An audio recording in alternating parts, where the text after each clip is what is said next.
8ஆம் வகுப்பு கணிதம் பாடம் 2 பயிற்சி 2.2ல 3வது கணக்கு தான் பார்க்க போறோம்.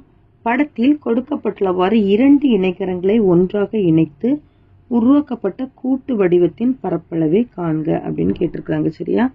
இப்ப தந்திருக்கக்கூடிய இந்த படத்துல இதனுடைய பரப்பளவு தான் என்னன்னு கேட்டிருக்காங்க. இதை ஃபுல்லா ஷேட் பண்ணிருக்கு.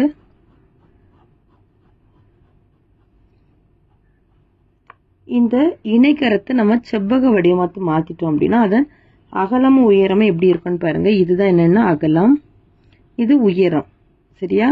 இப்போ பியோட மதிப்பு 8, ஹெச்சோட மதிப்பு 6 எடுத்துக்கிறோம். நிழலிடப்பட்ட பகுதியோட பரப்பளவுங்கும்போது நம்ம செவ்வகத்தின் பரப்பளவு கண்டுபிடிச்சாலே போதும். நிழலிடப்பட்ட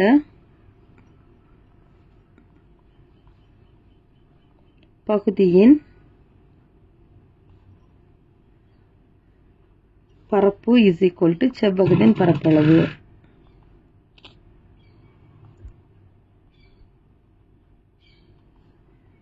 செவ்வகத்தின் பரப்பளவு ஃபார்முலானது b × h சதுர அலகுகள்.